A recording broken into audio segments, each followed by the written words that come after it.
Osgeldinis, buenas tardes, bienvenidos.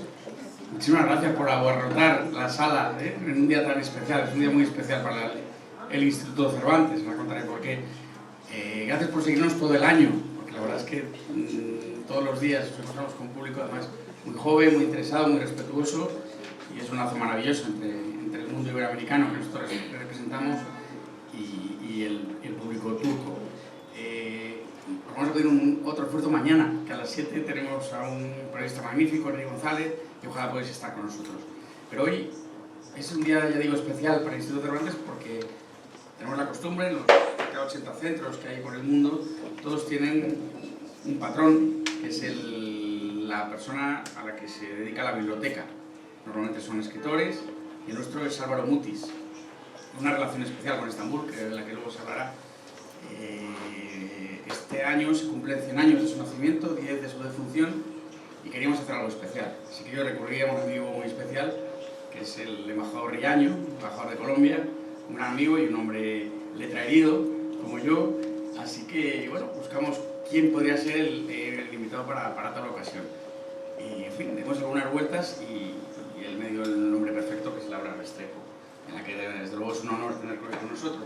Laura conoce muy bien la obra de Mutis, como no, la literatura colombiana, pero conoció también al autor en vida. Así que, en fin, es una persona absolutamente adecuada. Laura, te presento a nuestros amigos.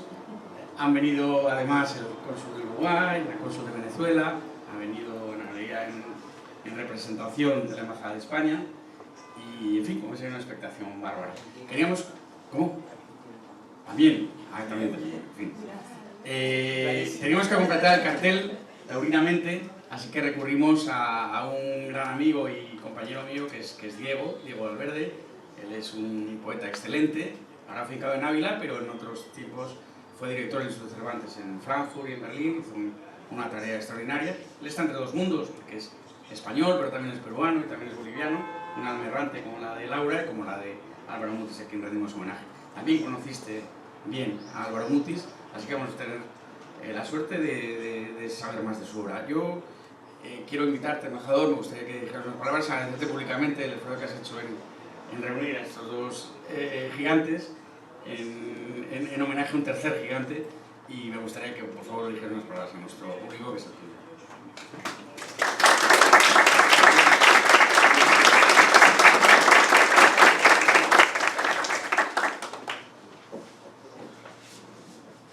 Muy buenas noches,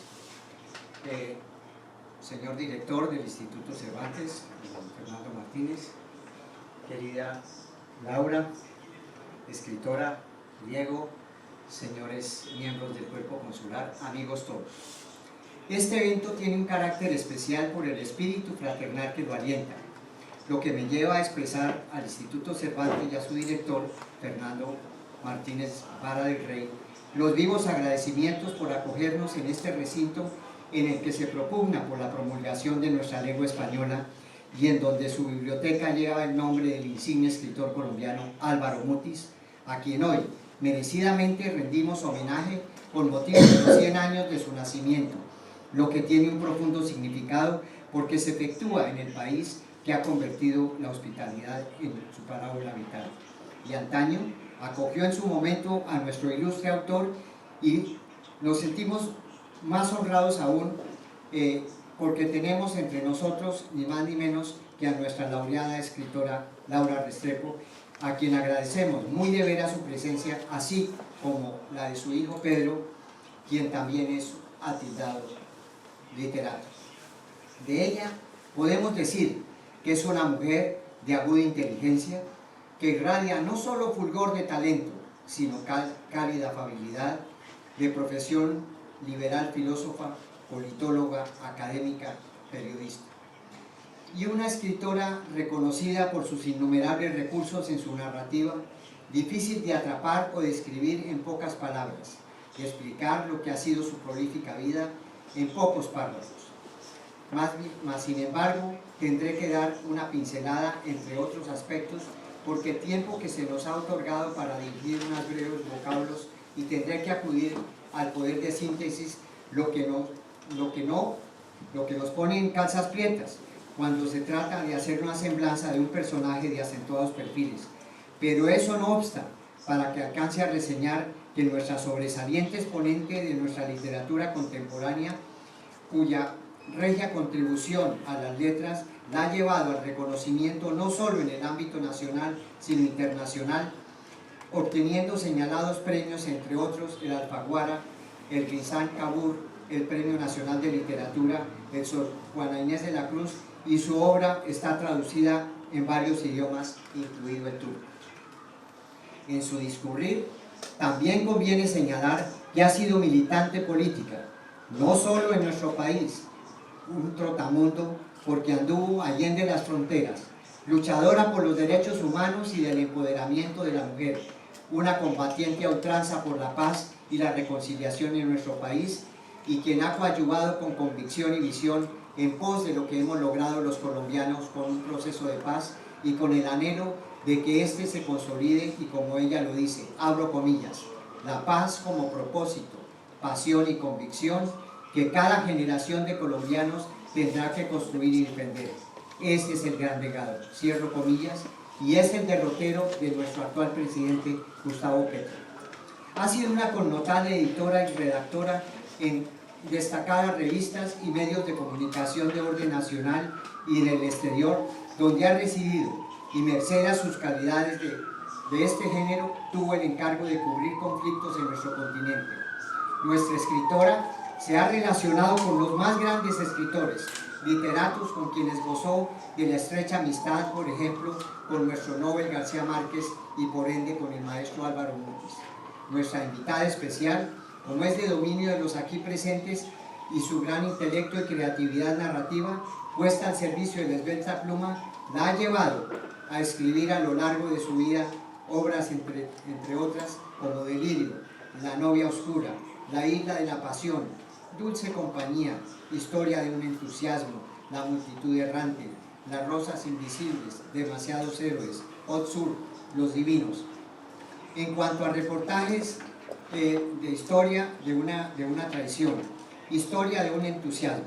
Después de este robusto acervo, entonces, ¿quién mejor que ella, quien conoció de cerca a nuestro novelista y escritor Álvaro Mutis, para poder describir su vasta obra?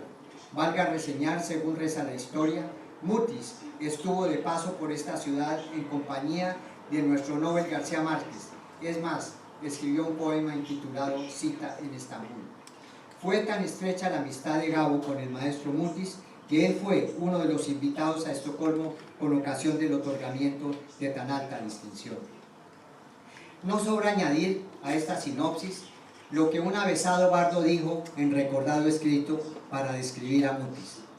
Si Neruda decía de Rubén Darío que este fue un rinoceronte que quebró la cristalería del idioma, lo mismo se puede decir de Álvaro Mutis, primero por su tamaño, por el contundente tono de la voz, y segundo, por su singular poesía, por una prosa, una de las más importantes y reveladoras escritas en lengua castellana, quien alternó con generaciones de grandes exponentes y escritores y poetas, quien en vida recibió los codiciados galardones como los premios Príncipe de Asturias, Cervantes y Reina Sofía, y reconocimientos tanto de orden nacional como internacional que le dispensaron no solo gobiernos, las academias, sino las editoras, por los aportes a la literatura no solo latinoamericana, sino universal.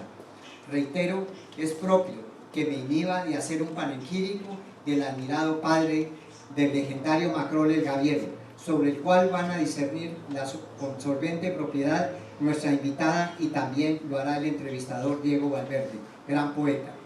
Mas, sin embargo, me atrevo a señalar que Macrol, que más que un personaje, es una actitud de vida, una manera de estar en el mundo, el hombre que va más allá del horizonte, un testigo errante del tiempo y del destino, que una vez que lo conoce la gente, se queda para siempre con ellos, quien habla el bello idioma de Nazım Hikmet, el lírico turco que escribió aquel poema titulado Angina de pecho, y que comienza así, abro comillas: doctor, estoy enfermo, la mitad de mi corazón se quedó en Pekín.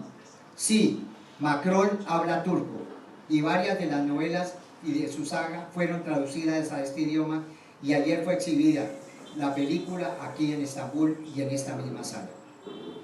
Por último, y no por ello menos importante, agradecer a mi directo amigo y colega Javier Ergueta por todo el generoso apoyo brindado en este noble evento y por su espíritu solidario iberoamericano que tanto lo caracteriza. Asimismo, agradecer la presencia del poeta don Diego Valverde, quien será el entrevistador de Laura Restrepo y quien conoció en vida también a Álvaro Mutis, así como también a los funcionarios del cuerpo consular aquí presentes, a los funcionarios del Instituto Cervantes y a todos y cada uno de los presentes, a Kevin en su calidad de agregado cultural. Ergo, sin mayor dilación, estamos ávidos de escuchar a nuestra invitada, la maestra Laura Restrepo, quien nos va a deleitar con su prosa y narrativa siempre deslumbrante, evocando al polifacético, fulgurante estratega de la palabra y de la poesía, Mutis, quien sigue vivo y vigente, porque su muerte, que ha sido ejemplar, honra toda una vida, es decir, un buen morir. Muchas gracias.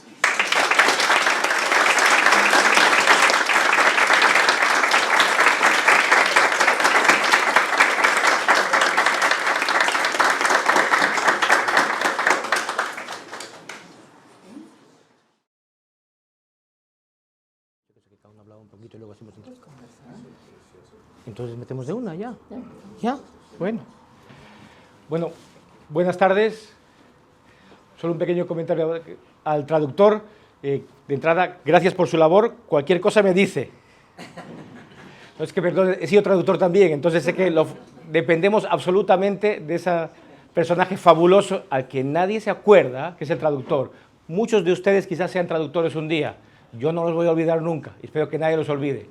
Y además los turcos son traductores de nacimiento, ¿no? Mercaderes y traductores aquí hablan todo. Por eso han traído todas las cosas de Asia a Europa. Entonces el traductor, cualquier cosa, nos alza la mano, ¿no? Si nos veis, no le oigo. Bueno, antes de empezar, primeramente agradecer al Cervantes, la persona de su director, Fernando Martínez Vara de Rey, por supuesto al director, al embajador Julio Riaño, por estar aquí, por promocionar todo el evento. Gracias, señor embajador. Y evidentemente, aparte de, por supuesto, los organizadores, ustedes dos, agradecerles a ustedes, al público. Sin ustedes no hay nada que valga.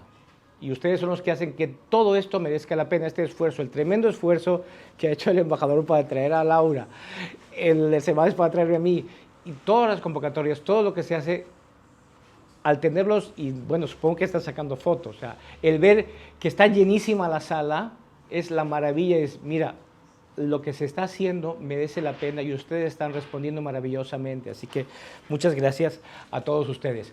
No quiero dejar también de entrar porque ellos no lo van a decir, así que lo voy a decir yo, pues ellos lo voy a decir por pudor. Colombia y México, aunque también tiene su derecho, están haciendo celebraciones de Mutis y la más cercana, que yo sepa, la más reciente, es una que se ha hecho en Copenhague y además la ha hecho un colombiano, Guillermo Camacho, que ha publicado al danés con patrocinio de la embajada y se presentó en la embajada de Colombia en Copenhague, precisamente La muerte del estratega, en traducción que no estaba al danés, la hizo el gran Paul Klitnaes y fue con auspicio de la embajada, y es bueno saber que ya ha cumplido 100 años Mutis, sus primeros 100 años, esperamos que siga cumpliendo muchos más y que todos lo disfrutemos, y gracias a Colombia por ir patrocinando y auspiciando a Mutis con traducciones, con presentaciones, con todo. Si les parece, antes de empezar el coloquio, vamos a leer el poema que citaba el embajador y que va a explicar una serie de cosas también y que podemos empezar con eso de ahí. ¿Nada? Tú me dices. ¿Ahora sí? Sí, déjame este. ¿Sí? Ya. ¿Ahora sí? Sí. Uy, es muy alto. El poema, ¿no se puede bajar un poco? Está muy alto. ¿Lo baja un poco? ¿No les rebota? ¿Ya? Bueno. Cita. Y ahora que sé que nunca visitaré Estambul... No, está sonando algo. En serio. Bueno. Y ahora que sé que nunca visitaré Estambul, me entero que me esperan en la calle de Shidaya Yadesi, en el cuarto que está encima de la tienda del oculista.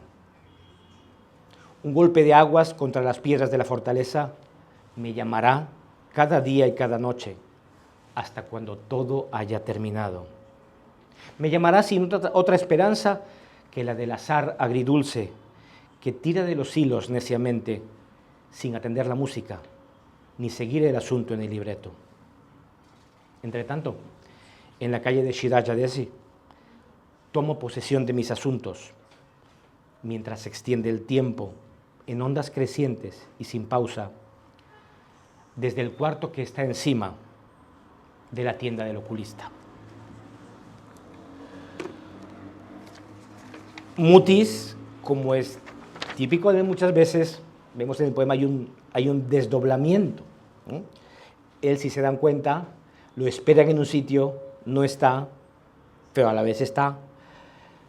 La realidad, las otras realidades, el sueño, la imaginación, forman una especie de cinta de Moebius, ya saben, esa cinta que solo tiene una cara, ¿no? Y se entrecruzan como los cuadros de Escher. Y uno está a la vez dentro y fuera del poema. Hasta ahí todo muy bien. La maravilla de Mutis. Entonces Gabo, su amigo García Márquez, se siente llamado por este poema, de que nunca voy a ir a Estambul. Y sobre todo por ese primer verso. Y ahora que sé que nunca visitaré Estambul. Y Gabo, que aparte y como fundamento de ser el gran escritor que es un gran lector, es un lector arrojado y feroz y feraz, lector de todo el siglo de oro español, que es el que se sabe de memoria todas las crónicas de Indias, dice, no, esto no puede ser así. La cosa no puede quedar así. Porque como buen lector, sabe que la obra no se queda en la página. Continúa moviéndose, continúa su camino, no se acaba nunca. Y entonces, cuando le surge su invitación para venir a Estambul, le dice a su amigo Mutis y a Carmen, vamos a Estambul y ustedes se vienen conmigo, porque tú sí vas a visitar Estambul. Y entonces vienen los cuatro a Estambul. Y entonces Mutis, como sus propios personajes, también se desdobla y sube y baja a la vez la escalera y está fuera y dentro del poema, porque viene a Estambul y por fin cumple su destino, que era venir a la calle de Shidaya Yadesi, al piso que está encima de la tienda del oculista, y vive el poema, y el poema se revive en él. Eso le pasó a Mutis y a Gabo, pero también nos pasa a nosotros, a todos nosotros, lectores, todos ustedes, cada vez que leen el poema, cada vez que ustedes leen este poema, cada vez que ustedes leen todos los poemas, están a la vez dentro y fuera de la obra que están leyendo. Se están viendo dentro y fuera, son espectadores y actores en cada lectura. Mutis y Gabo, paseando del brazo por Estambul, abren y sobrepasan el poema. Gabo trajo a Mutis para continuar el poema, para ir más allá y más adentro del poema, para hacer vida con la literatura. No digo literatura con la vida, sino vida con la literatura. Y los paseos que hacen ellos dos por Estambul, superando el poema, son un acto poético. Y nos recuerda que la literatura no es solo espejo de la realidad o sucedáneo de la realidad, sino parte de la realidad. Una parte que se entremezcla con la realidad cotidiana, que la cruza, la amplía, la abre, la retuerce, la siembra, la multiplica y la completa. Y para hacer más patente que el poema se ha hecho realidad, que el poema siguió su camino y crece a parte de la vida, pues estamos aquí en esta cita que nos ha hecho Mutis extensiva, primeramente a Laura, por supuesto, y a mí, y a todos ustedes. Y entonces estamos todos aquí. Álvaro nos convoca y nos cita a todos, para que estemos con él en el instituto que lleva el nombre de su amado Cervantes en el día de su amado San Juan de la Cruz, que es hoy, que es el patrono de todos los poetas del mundo. Y en la biblioteca que lleva su nombre. Y además nos damos cuenta de que es especialmente natural que nos invite a Estambul porque es su casa. Porque su casa es el Quindío, por supuesto, también su casa es Bruselas, y sobre todo el jardín en el que estaba de niño, el puerto de Amberes, su casa es Cádiz, pero también es Estambul su casa. Porque, como decía el embajador, Macrol habla también turco. Y el único pasaporte que se le conoce a Macrol, que se llama Macrol, lo correcto, es falso, por supuesto, pero es chipriota, que es ámbito turco, del imperio turco. El gran amigo de Macrol es Abdul Bashur, que es libanés, imperio turco, y de los Mutis siempre, si han leído alguna cosa de él, habla con muchísimo respeto y con mucha seriedad de la religión musulmana, que le parece muy interesante, respeta mucho, y un par de cosas más, ya para entrar ya en la charla con Laura, que el título de uno de los principales libros de Mutis es Karavansari, turco, palabra turca, y el gran personaje, si te parece entramos ya a fondo de lleno, uno de los grandes personajes de Mutis, de parte de Macrol, es Alar el Ilirio, que es un personaje de Bizancio y que es el que más se recuerda. Y en el almuerzo estábamos hablando, disfrutando con Laura, porque es una delicia hablar con Laura, estábamos comiendo meze y todas las maravillas de aquí, y me decía Laura que Alar el Ilirio, ¿qué me decía Laura? ¿Qué compártenos decía de Alar el Ilirio? Bueno, agradecer al Instituto Cervantes, a Fernanda, a todo su maravilloso equipo, al embajador de Colombia, un orgullo para Colombia tener semejante embajador, sus palabras y los equipos tanto del Cervantes como del embajador. Agradecerle a Diego, que no solo es un extraordinario poeta, sino ya lo habéis oído, maravilloso ensayista también, y una persona muy encantadora. Este es un reencuentro también, sí, ¿cierto? Sí, cita en Estambul también. Otra cita en Estambul. Agradecerle a mi muchacho, a mi hijo que me ha acompañado, lo cual para mí es una felicidad. Ahí está Pedro, literato también. Bueno, Alar el Ilirio, pero vamos a llegar después. Primero presentamos al personaje Álvaro Mutis. Para mí, Alar el Ilirio, que es el personaje de una de las novelas de Mutis, La muerte de la estratega, para mí es una de las novelas de amor más bellas que se han escrito en todos los tiempos. Y Alar el Ilirio es el personaje masculino y el personaje femenino se llama Ana la Cretense. Pero después vamos a preguntarle a todos ellos y a todos ustedes, a quienes más les agradecemos desde luego aquí la presencia, cómo se escribe una bellísima historia de amor. Ese es un tema que me interesa mucho y a partir de esa novela, que yo creo que es una genial historia de amor, vamos a ver cómo. Pero primero, vamos a Mutis.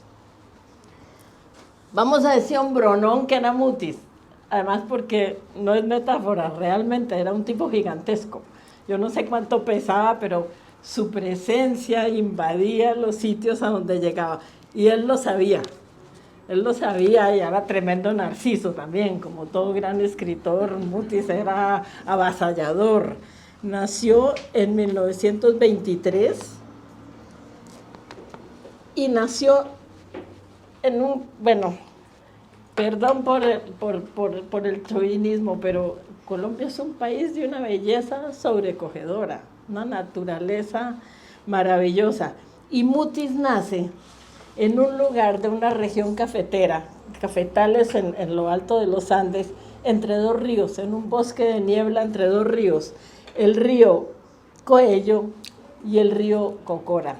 Eso lo va a marcar de por vida. Para mí, Mutis y sus personajes, su personaje central, Macrol, es un gran navegante, pero no tanto de mar, es un navegante de río, y un navegante de la nostalgia, y un navegante de los recuerdos, como un marino de agua dulce, un marino más bien de la interioridad, navega dentro de sí mismo. Yo tuve, bueno, Colombia, a pesar de sus 40 millones de habitantes, todos somos primos de todos, todos nos conocemos, todo es el cuñado y la tía, pequeña sociedad. Y Mutis pues ha llegado a mi familia por varias líneas también, así que tuvimos como el placer de tenerlo en casa varias veces y de estar en casa suya.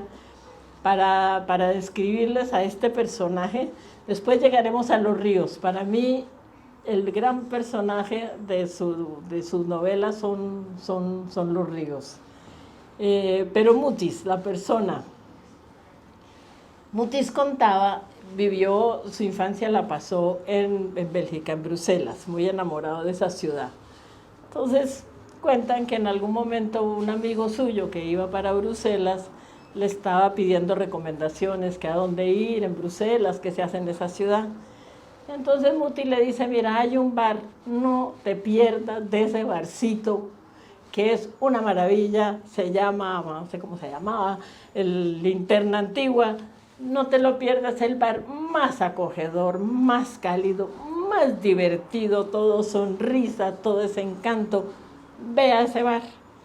Entonces el amigo llega a Bruselas y cumple pues con la recomendación de Mutis y llega al bar, un sitio frío, desangelado, no hay nada ahí que llame la atención, está desapacible viendo a ver a dónde me mandó este. Y en ese momento entra Álvaro Mutis y el bar Linterna Antigua se convierte en el sitio más divertido, lleno de música, de baile, de risa, se convierte en el bar más encantador de la tierra. Eso era Mutis, capaz de llenar los espacios donde quiera que estuviera. Y lo sabía, ¿no? Él hacía gala, como decía el embajador, con una voz muy potente que todo Colombia conocía, porque era locutor de radio también, él se reconocía la voz de Mutis. Entonces ese era el personaje. De los grandes escritores se suele contar todas sus glorias. Mutis también tuvo caídas muy hondas y a mí me fascina también por sus caídas. Él era de una gran compañía de la ESO, de una de las grandes compañías petroleras internacionales. Él era el encargado de relaciones internacionales. Yo no sé qué hizo o qué no hizo, pero la compañía le puso una demanda tremenda. Él se fue para México demandado, allá estuvo 3 años y a los 3 años lo cogieron preso, lo metieron a una de las cárceles más tremendas de la Ciudad de México, que es la cárcel de Lecumberri, un panóptico. ¿Saben lo que es el panóptico? Sí, por Foucault, el sitio donde tiene un punto de mira donde se ve. Ahí estuvo Mutis encerrado 3 años. Y para explicar lo que le pasó como buen poeta, soltó esta frase: a merced de qué potencia devastadora se jugó mi destino.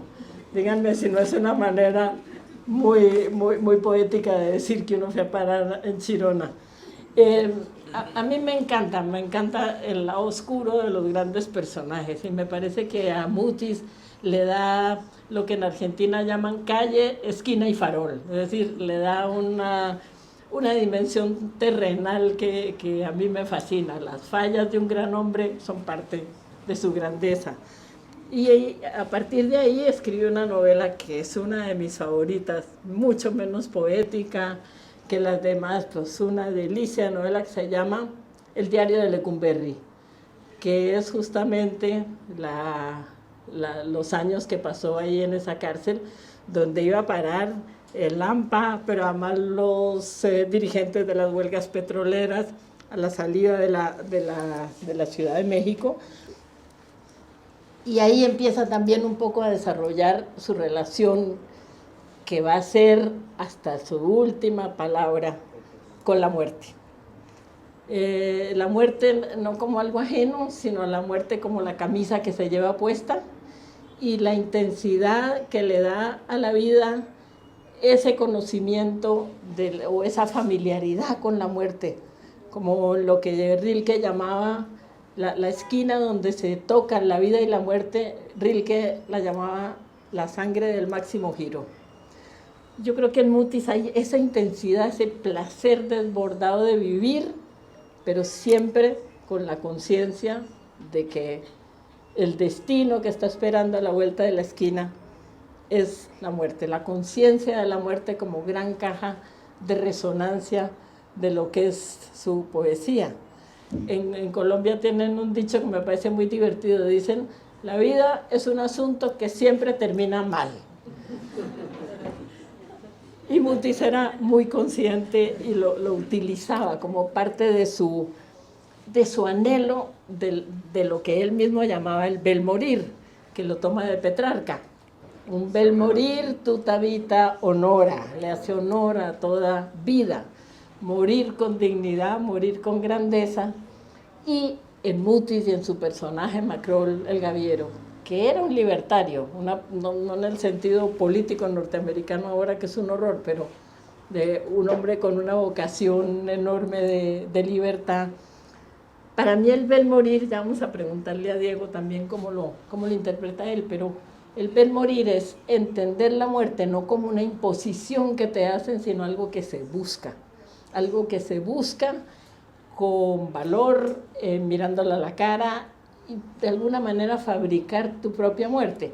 De otra manera yo no puedo entender las empresas de Macrol el Gaviero, que se la pasa metido en las empresas más perdedoras, los negocios más malos, viajando por los sitios más desolados del planeta, va a parar a la punta del cuerno cada vez que arranca en sus viajes, sin ninguna razón aparente.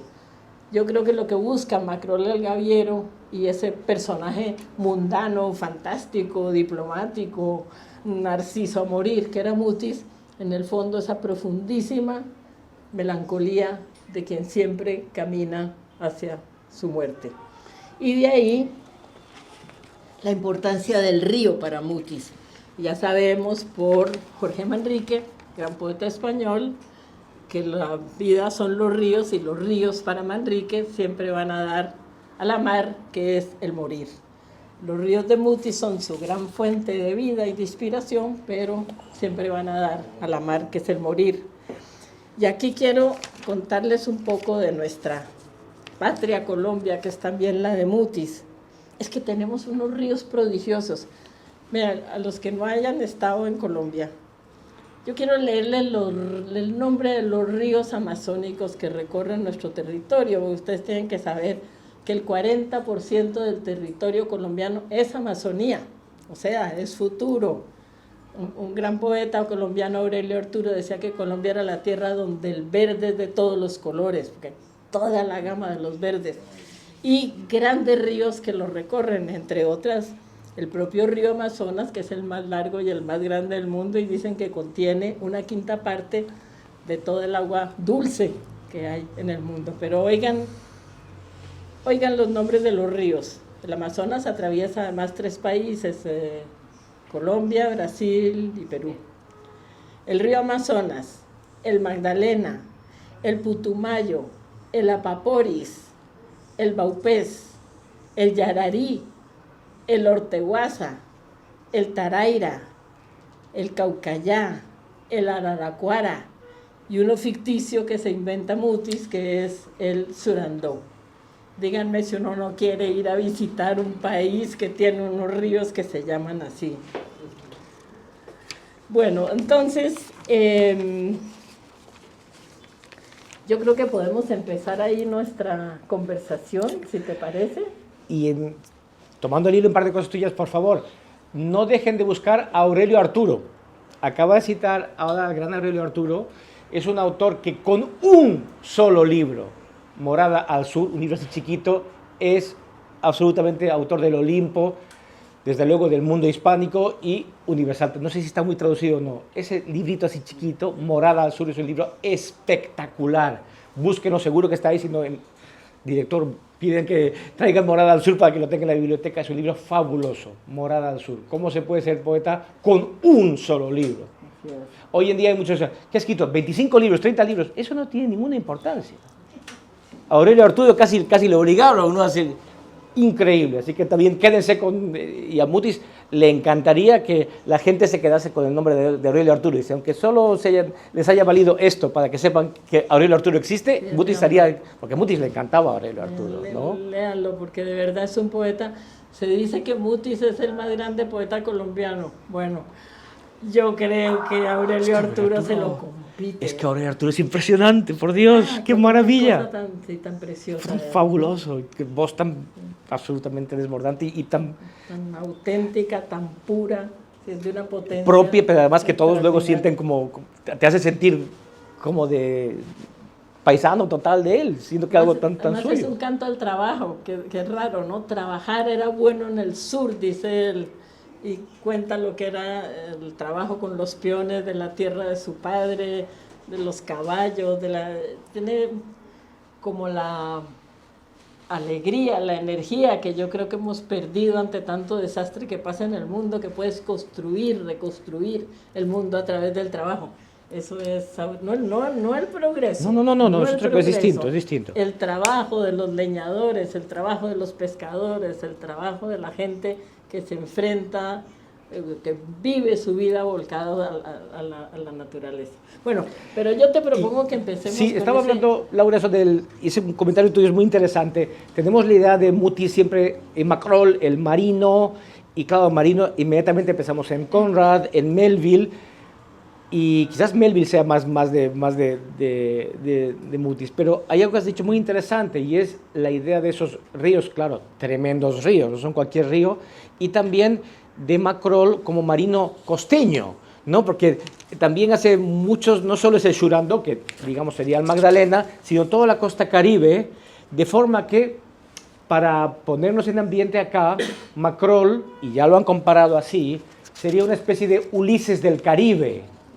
Entonces, claro, y piensen en el Caribe con el Mediterráneo de esta parte, o los mares de esta parte del Mediterráneo, y alguien que está costeando, pero claro, igual que costeas si estás en Troya, en Esmirna, aquí por supuesto, en Tracia, toda la zona, también allí en el Caribe va yendo de una parte para otra, y suceden pequeñas cosas, a menudo sin perder de vista la costa, ¿no? Pero todo está cargado de sentido, ¿no? Es verdad, pero fíjate que Diego menciona a Ulises. La gran diferencia con Mutis y con Macrol, su personaje, es que Ulises llega, puede regresar, tiene que recorrer todas las islas, pero llega. Y Macrol nunca llega a ningún lado. Esa es una de las características del viajero Macrol, que no llega, o al sitio donde llega no era el sitio que era, no era el sitio que esperaba. Hay un lugar que aparece citado en alguna parte en Mutis, pero no lo encontré. A ver si tú me ayudas. Y es un sitio donde no he ido y yo tengo una nostalgia horrible por todos los sitios, no los que dejo atrás, sino a los que nunca he ido. Y es un sitio que se llama Crac de los Caballeros. Ah, ese es en Tierra Santa. Siria. En Tierra Santa, sí. En el sentido amplio, sí, En sí, Siria. claro. Y es una antigua fortaleza medieval de caballeros, de caballeros De hospitalarios. cruzados, claro. Y hay una tumba que yo creo que sería como el lugar por antonomasia para Mutis o para Macrol. Es una tumba cuyo en la piedra tiene grabada una frase que dice: este no era el lugar. Yo creo que así se podrían mencionar esos lugares a donde Mutis nunca llega. Este no era el lugar, que me parece fantástico, ¿no? Esa sensación de que hay que ir más allá de Cavafis, ¿no? Siempre el lugar está más allá de aquel sitio donde llegamos. Pero ¿te parece si empezamos con Lecumberri? No, este va para otro lado. No, A ver, Lecumberri diga está pues genial. todo, No, diga no, pues no, para- tiene que ver, porque quizás el tema, la diferencia entre Ulises y Macrol o Mutis, es que el destino de Ulises era llegar, y el de Macrol y Mutis no. El de Macrol No era su destino llegar. Quiero decir que Mutis, por eso entendía mucho, ustedes dicen Totille Kismet, ¿no? O algo así parecido, ¿no? El Kismet, hay un destino. Y Ulises tenía el destino que llegar y por eso llega. Mientras que el Bel Morir también entronca con eso. O sea, en el fondo el tema es ser digno de tu destino, pero no sabes si vas a ser ganar o perder, si vas a llegar o no. Tu destino es como en Enkidu y en Gilgamesh. Los dos están bien, o sea, aunque ganes o pierdas, tu destino es estar en la batalla. ser digno de tu propia muerte. Pero es que esto con tu destino. El trasfondo que tiene lo de Mutis.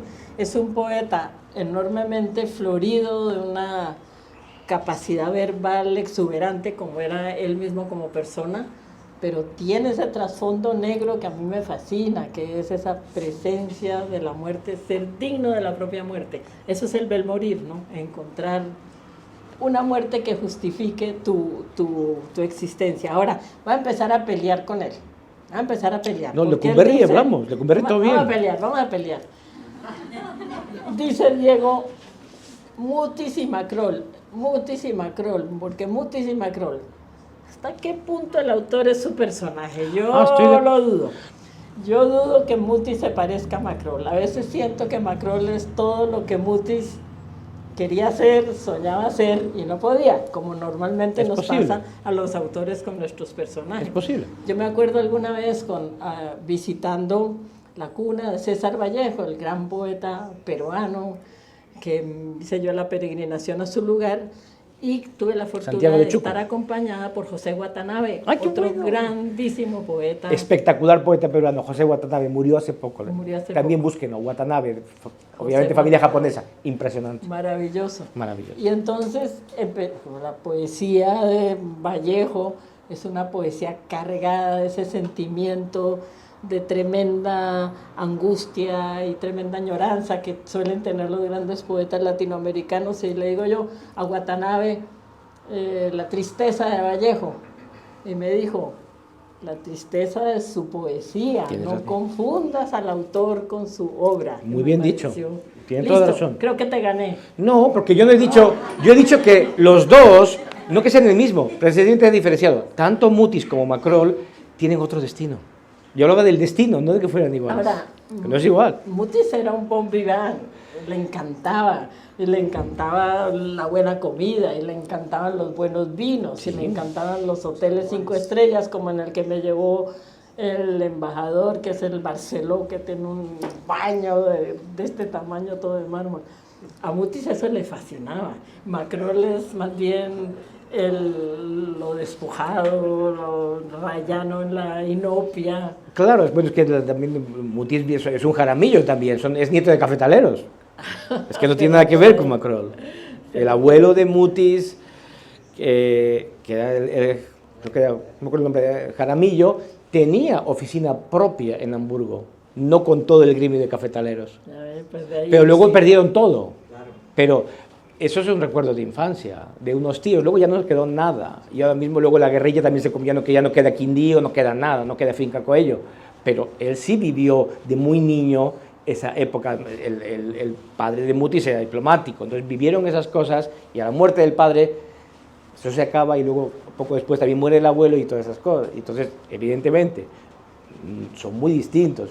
Y lo que sí, y algo que Mutis ha dicho, Macrol es lo que yo he sido y lo que no he sido, y lo que quizás hubiera sido y lo que querría haber sido. Claro, es distinto. Yo decía solo que coincidan en cuanto al destino, a que los dos están buscando el destino y a veces no saben cuál es. Ulises lo tenía muy claro. El destino era Penélope y volver a Ítaca. Y el lecho de roble de Macrol no lo tiene. Macrol no tiene una cosa. Y ese es su problema. Dice, ¿qué es lo que debería ser? Es verdad. Fíjate que Deleuze tiene una frase muy bella, dice, la literatura es la historia de un pueblo que todavía no existe. Y lo mismo se puede decir de Mutis, una vida que todavía no he vivido, ¿no? Que además se ha movido y a veces, y ha cambiado mucho su panorama de vida, ¿no? Cada vez que le pasa una cosa, le pasa otra, y cambia de país y de circunstancias y... Vamos a leerles algunas citas de donde Mutis habla del agua, del río, desde esa vida suya, en ese bosque de niebla, en esos dos ríos que le marcan la infancia. Yo creo que de las definiciones, es un gran poeta del agua. Siempre que aparece el agua en Mutis deslumbra. Siguiendo a Aurelio Arturo. ¿Ah? Siguiendo a Aurelio Arturo. Uy, que también el agua, las lluvias de Aurelio Arturo, ¿no? Es que Aurelio Arturo hay que mencionarlo de pie. Sí. Eso es otra cosa. Dice Mutis, el río que desciende de la cordillera en un torrente de aguas que se estrellan contra grandes rocas, dejando un vértigo de espumas y remolinos y un clamor desacompasado y furioso de corriente desbocada. Dice también, con la burbujeante vorágine de sus remolinos, cuyo monótono círculo rompían a veces grandes troncos arrastrados por la creciente o cadáveres de mulos rodados al abismo. También el agua en calma, ¿no? A veces aparece en él en agua en calma, y es cuando uno se preocupa por el ánimo de Macrol. Mientras el agua se está moviendo, Macrol de alguna manera tiene algún tipo de esperanza. Cuando el alma está calmada, uno siente que Macrol se empieza a hundir en el sentido de su existencia. Superficie, un río, el río en calma, cuya superficie es tan serena que apenas se percibe el tránsito de sus aguas y se escucha de vez en cuando un borboteo que termina en un vago suspiro, en un hondo quejarse que sube del fondo de la corriente y denuncia la descomunal y traicionera energía oculta en el apacible curso fluvial. Es que en el río, en el fondo del río, lo que está es la muerte. Y en Macrol, en las novelas, pero también en la poesía, hay una vocación de abismo permanente que a mí me fascina. Hay que tirarse al pozo, caer en el pozo, bajar, dejarse llevar por ese remolino y tocar el fondo del río. Y otra vez Manrique. El río indefectiblemente lleva a la mar, que es el morir. Hay por aquí, a ver si encuentro la descripción que a mí me fascina, de un cuarto donde va a vivir Macrol. Bueno, va a vivir, a sobrevivir, se arrima y va a parar a este cuarto, en el Bel Morir, sí, que es de los escenarios de Mutis el que a mí más me fascina. Se encierra ahí.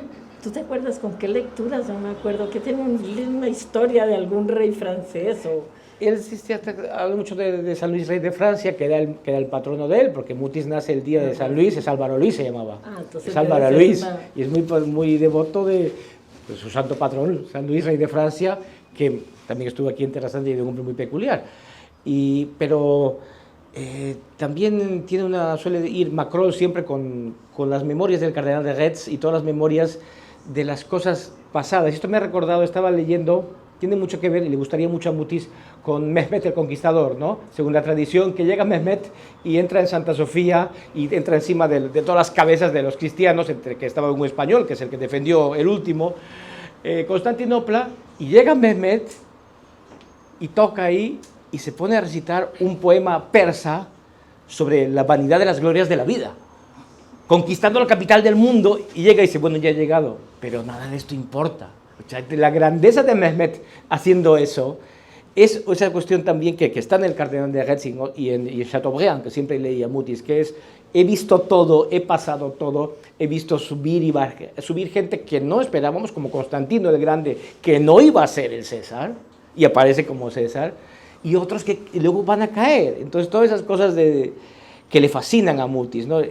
Dice, el que ha sido derrotado tiene de ventaja al victorioso que ya ha llegado, porque el otro también va a caer. Entonces, esa cuestión de ese horizonte de decadencia o de derrota en algún momento, que a Mutis lo tiene muy presente desde la muerte de su padre, cuando él es muy niño.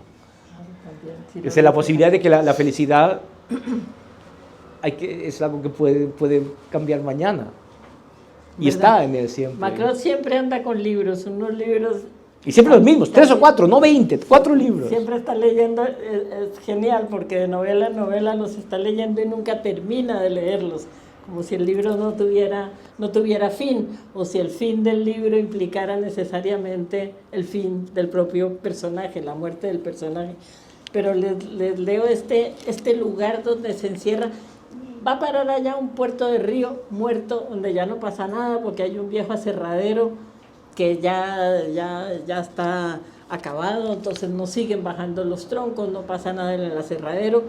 Un puerto absolutamente muerto a orillas de algún río cuyo nombre no dice. Y deja de avanzar la cosa, claro. Y se va a vivir a una pensión de mala muerte, pero le dan un cuarto construido en guadua. No sé si se sabe qué es la guadua, es el tronco del bambú, que en mi tierra se construye mucho con guadua. Entonces el cuarto pende sobre la corriente del río, está construido de tal manera que lo que está ahí alrededor cuelga sobre el río. Dice, el cuarto parecía más bien una jaula suspendida sobre el arrullador borboteo de las aguas color tabaco, de las que subía un lenificante aroma a lodo fresco y a vegetales macerados por la siempre caprichosa e imprevisible corriente del río. Mutis en sus colores, en sus sabores, a mí me habla de Colombia como ningún otro, ni siquiera García Márquez, que me parece un escritor absolutamente prodigioso, pero es en estas frases de Mutis donde yo siento Colombia. Como que oyeras el sonido, ¿no?, de las aguas moviéndose, ¿no? Es espectacular, es el toque del oído fabuloso de Mutis y de poeta, ¿no? Y tú te sientas y estás oyendo cómo el río se mueve, no rápido, no lento, a su ritmo, a ese ritmo, a ese ritmo. Es un poeta de lo que los colombianos llamamos tierra caliente. Nosotros, como somos trópico, no hay estaciones. En las ciudades muy altas como Bogotá, 3.000 metros, son frías, y a medida que bajas va subiendo la temperatura hasta que llegas a nivel del mar y el caliente todo el año. Y como poeta de tierra caliente tiene que ver mucho con mi infancia, por eso también a mí me convoca tanto esta parte, digamos, fluvial y acuática de la poesía de Mutis. Que es muy difícil hacer eso. ¿Ah? Es dificilísimo hacer eso, dificilísimo. De una manera fantástica. ¿Cómo lo hace de bien? Pero mira que cuando yo era niña, mis tíos tenían una finca en un lugar de tierra caliente, o sea, cuando empiezas a bajar de la montaña, dejas atrás el frío, la vegetación verde oscura, y de pronto el verde revienta en todos los colores, y es lo que llamamos nosotros tierra caliente. Entonces, en un coche los tíos montaban a la cocinera, las ollas, el mercado, los perros, porque no se pueden dejar solos, los primos, la tía, el tío, digamos, todos metidos entre ese carro. Y empezamos a bajar del frío de Bogotá por esas carreras de abismo, porque esto es el propio abismo, bajando los 3.000, 4.000 metros de la cordillera de los Andes, y estábamos pendientes de lo que llamábamos el segundo puente. Porque pasábamos un puentecito de cemento, no piensen en la autopista, sino carreteras vertiginosas, así de cuando yo era niña, como dice mi hijo, cuando todavía éramos monos. Y pasamos el primer puente y todavía era tierra fría, y los eucaliptus y los pinos y el verde oscuro. Y pasamos al segundo puente y entraba por la ventana un olor a verde picante, a verde vivo, y entraba el calor. Y estábamos en tierra caliente. La diferencia era de un puente al otro puente. Y ese paso a la tierra caliente, al olor a verde, a la vegetación, yo digo que Mutis hace sentir que la selva te crece en los pulmones y que la sangre tiene el color verde de la savia. Eso es Mutis, ¿no? La naturaleza invade su poesía. No con la fuerza de un paisajista, porque es un error pensar que Mutis fuera paisajista. Era un poeta intimista, es decir, la naturaleza en Mutis es espíritu, es psique, es devaneos, tristezas, alegrías de su propia interioridad. Yo creo que por eso la capta con Es posible, quizás fuerza. él no está tan concentrado de qué bien pinto, le permite pintar bien. Y es mutatis mutandis lo que decías también con Alar el Lirio. O sea, él está hablando de cosas que no está describiendo el paisaje, sino que lo hace lateralmente, y lateralmente te da unas sensaciones asombrosas que posiblemente nadie ha conseguido. Hemos hablado de los sonidos, pero también de los olores. Los olores en Mutis son espectaculares. Y nadie habla de eso porque no es lo más importante en Mutis, pero es como quien no quiere la cosa, hace esas maravillas. Y un poco sería lo de Alar el Lirio, que no es, digamos, nadie pensaría como una novela de amor, pero sí lo es. Habla de la historia, habla del destino, de una coyuntura, de todos sus temas de esa cabeza del Señor, de Alar el Lirio, que es un soldado que sabe que va a la muerte, pero yo estoy de acuerdo contigo, esas 3 párrafos en los que habla de su felicidad con Ana la Cretense y cómo estaban juntos, hacen de ese cuento, como quieras, o novela corta, algo absolutamente, una tremenda novela de amor que no parece una novela de amor, pero en el fondo sí lo es. Entramos en ese tema que me interesa además mucho que también participen. Pero antes, es que la frase de Watanabe la dije mal. Me acabo de acordar cómo fue que la dijo.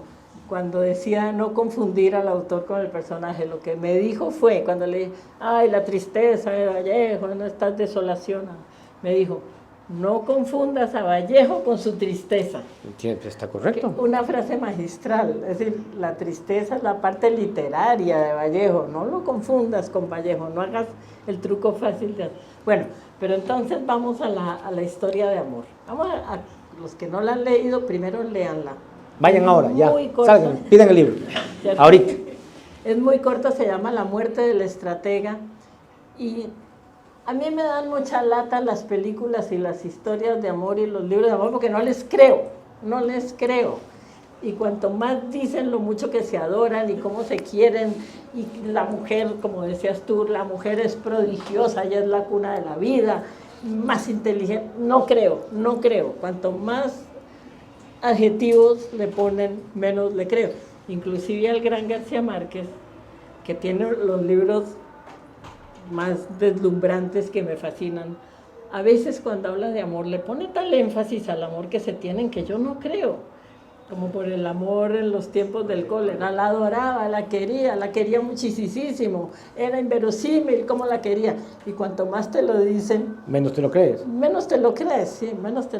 Entonces, la historia de la muerte del estratega es, como dice Diego, un gran general de tiempos de la emperatriz Irene, de la Guerra de las Imágenes, ha conquistado todas las glorias militares, es una zeta, no quiere para nada la gloria, no quiere para nada los triunfos, vive como un soldado raso, desconociendo el poder enorme que tiene, porque por debajo de la emperatriz Irene él es el hombre más poderoso, y sin embargo absolutamente contenido, parco, monacal de alguna manera. Sí, literalmente lo dicen una vez. Y es una novela de unas 90 páginas o 100 páginas. Menos. No, es más ¿no? chiquito, 80. 45, sí, según qué edición chiquito es. Es muy pequeñito. Sí, 45. Bueno, habla, digamos que en las primeras 30 páginas nos familiariza con este personaje fantástico que se llama el Alirio, el estratega. Después aparece Ana la Cretense. Y Ana la Cretense no solamente es una mujer que seduce por la belleza pasible de su andar, de su ser, aunque es una mujer poderosamente inteligente. Y al dar lo seducen las palabras que ella pronuncia. Bueno, habla entonces las siguientes 30 páginas de Ana la Cretense, no se conocen, todavía no dicen nada del encuentro entre ellos, pero te pinta dos personajes que a ti como lector te enamoran. Y puro al final, solo al final se encuentran, y le dedica un par de párrafos al encuentro, y eso hace la felicidad del lector, porque son sin decir cómo se adoraban y cómo se adoraron y cómo, simplemente la felicidad de uno de saber que dos personajes tan fantásticos se encuentran. Luego vamos a leerles el final, es un poco un spoiler, pero en fin, ya se sabe que la vida es un asunto que siempre termina mal, entonces hay que decir que al estratega en determinado momento, el guerrero invicto, en algún momento lo atraviesan con una flecha. Y aquí viene lo que yo creo que es la gran declaración de amor de todos los tiempos, dice. Cuando ya está muriendo, en el momento de la agonía del estratega, dice: y ante el vacío que avanzaba hacia él a medida que su sangre se escapaba, buscó una razón para haber vivido, algo que le hiciera valedera la serena aceptación de su nada. Y de golpe, como un golpe de sangre más que le subiera, el recuerdo de Ana la Cretense le fue llenando de sentido toda la historia de su vida sobre la tierra.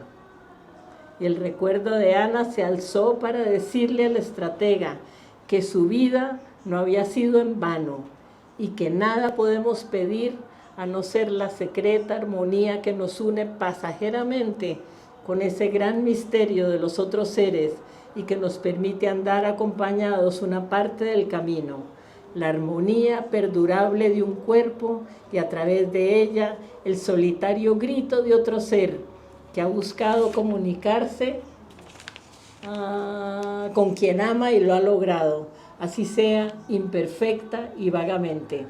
Le bastaron al estratega para entrar en la muerte con una gran dicha que se confundía con la sangre manando a borbotones. El último flechazo lo clavó en tierra atravesándole el corazón. Para entonces ya era presa de esa desordenada alegría tan esquiva de quien se sabe dueño del ilusorio vacío de la muerte. Eso, yo creo, es el bel morir para Mutis. Saber que hubo algo, un instante, unas semanas de amor que le dieron sentido a toda su existencia y que le dan, como dice él, la desordenada alegría de saberse dueño también de su muerte. Es que a veces quizás hay que leer unas obras con referencia a otras. O sea, el verdadero bel morir sería este, más que el del poema Un bel morir o, la novela Un bel morir. Y también el último rostro sería más este que el rostro de Bolívar, al que realmente no ves cómo muere tal cual. Y están juntos, el de último rostro, que son los últimos días de Bolívar, narrados por un oficial polaco que está en América luchando con los patriotas frente a los realistas, y es el último rostro, y va a ser una referencia, seguro que también espuria, sobre un texto sobre el último rostro según los monjes de no sé dónde, pero el último rostro realmente es este, no el de Bolívar, el de la novela sobre Bolívar. Entonces, como que a veces, es una buena idea siempre, pero en Mutis particularmente, el poner una de sus obras frente a otras, dices, a lo mejor la clave de una está en la otra. Sí, sí, sí. Sí, yo creo que sí. Y entonces la relectura de todo, dices, a ver, aquí nos está abriendo este camino que parece que es este, pero no, está explicando una cosa del otro lado, y al revés. Es verdad. ¿No? Bueno, es que a mí la muerte, el de la muerte de Bolívar, que se llama El último rostro. El último rostro. Y para quienes no lo han leído, pues es la muerte, el relato de los últimos días de Simón Bolívar, el gran libertador de lo que hoy en día es la América Latina. A mí yo no acabo de ver a Bolívar, ni siquiera veo a Mutis ahí en ese... Pero es que Mutis era un añorante de los tiempos coloniales. Yo adoro España, vivo en España, muy feliz en España, no me pienso ir, ya sé que será el resto de mi vida, va a transcurrir allí. Pero yo sí valoro enormemente la independencia de nuestros pueblos americanos. Fue una gesta fantástica que nos dio nuestra autonomía y nuestra identidad como naciones. Y Mutis siempre dijo que América Latina hubiera estado mejor bajo los reyes católicos. Es que Mutis apoya a los de San Juan de Pasto. Sí. Yo creo que en ese Yo también estoy con San Juan de Pasto. Se le nota a Mutis como el desapego por la figura del libertador. Pero yo creo que no. Te digo una cosa que no te creas. digo, tú que eres boliviano. A mí me da mucha pena lo de, o sea, más bien yo creo que tiene que ver la muerte real de Bolívar, al que no le tiramos bola a nadie. Y es muy duro es como, vean, y es lo mismo de siempre, el gran héroe también acaba derrotado, es siempre su misma historia. No tiene nada que ver con el virreinato, que no somos colonia, somos virreinato, nada que ver con eso. Es el gran héroe, el adorado por toda Sudamérica, porque arriba los de Nueva Granada tenían otro plan. Él gana todo, es el adorado y acaba como un apestado. O sea, no tiene, nadie le hace caso, es terrible. Entonces, el gran héroe, pasan unos años y ya no es nadie. O sea, la historia realmente no es el tema del virreinato, patriotas o realistas, es el gran héroe también acaba terriblemente. Y él sabía muchísimo de Bolívar. De hecho, ¿sabe? No sé si han leído El general en su laberinto, la novela de García Márquez. Todo el material se lo dio Mutis. O sea, Mutis iba a escribir una novela sobre Simón Bolívar y dijo, no puedo hacer lo que quiero. Quemó 2 veces una novela entera, no es lo mío y es lo que hay que hacer. No funciona, lo quemo. Como decía Wisława Szymborska, la premio Nobel polaca. ¿Y usted por qué no publica más? Dice, porque tengo papelera. Las cosas malas las tiro. Entonces, le dice, mira Gabo, yo no voy a hacer nada, ¿lo quieres? Y le regaló toda la documentación, El generoso laberinto, que también es una novela que es muy triste, porque el final de Bolívar es muy triste. Entonces, pero la historia mira, es esa, es como nuestro gran héroe acaba traicionado por los suyos, deshecho y abandonado. Y es terrible. Ahí está el problema. Ahí está el problema. Les cuento una historia en paralelo de otro gran rebelde que fue Carlos Marx. Entonces cuentan que, bueno, vivió unos años en Londres y iba todos los días a leer en una biblioteca en Londres. Y un investigador llega y se encuentra con una viejita que es la bibliotecaria, que era la que atendía a Marx cuando Marx iba a consultar la biblioteca. Y entonces él le dice, ¿usted se acuerda, señora, de un señor alemán así, con una barba? Se llamaba Karl Marx, que venía aquí y a consultar libros, y se dice a viejita, sí, me acuerdo, aquí venía ese señor, un día no volvió y nadie volvió a saber de él. Entonces, es el paralelo, sí, la gran derrota de Bolívar, pero no.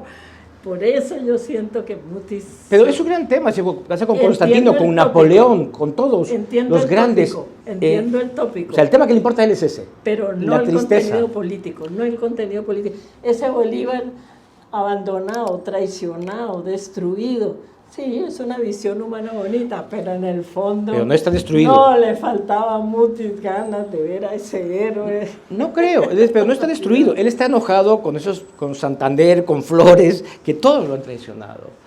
Y ya sabemos, bueno, Santander era un hombre más, pues, no, si no saben, Santander era un hombre muy atractivo, que también lo querían fusilar a Bolívar, pero las mujeres dijeron, no, nunca, porque este hombre es muy guapo.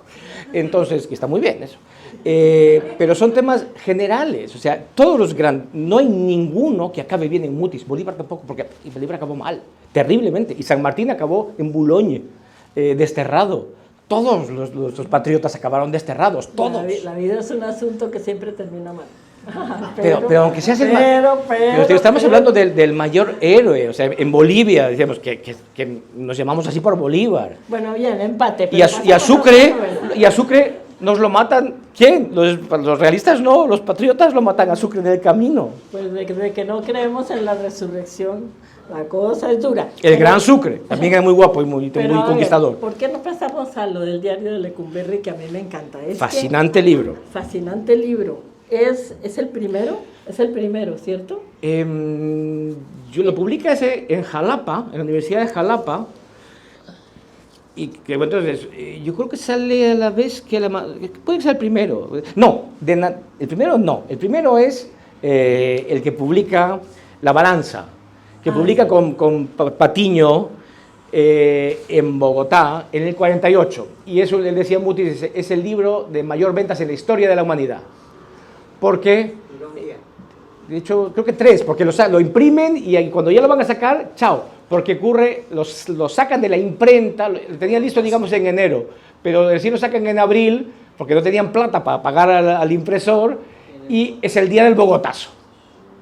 El día del Bogotazo en el que muere Jorge Eliezer Gaitán y desaparece todo en Bogotá, y dice, toda la edición desaparece por incineración. Pero igual, es el mayor ventas de poesía, desde luego, de la historia del mundo, posiblemente. Ese lo hace conjuntamente con Patiño, ¿no?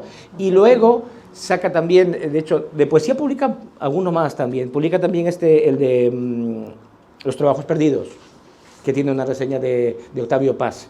Eso lo había hecho antes de que Paz lo conociera. Eso estaba antes, porque él era poeta ya. En sitios pequeños de ahí, no muy conocido, pero luego sí. Y ya de prosa, el primero que saca es el de Lecumberri y es en la Universidad de Jalapa.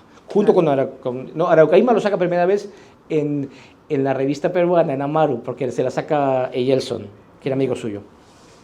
Bueno, la cosa es que él cae preso, bueno, primero se va a México, allá se refugia, como que logra escapar a la condena esa que le dictan en Colombia unos 3 años, finalmente lo agarran, lo meten en este sitio.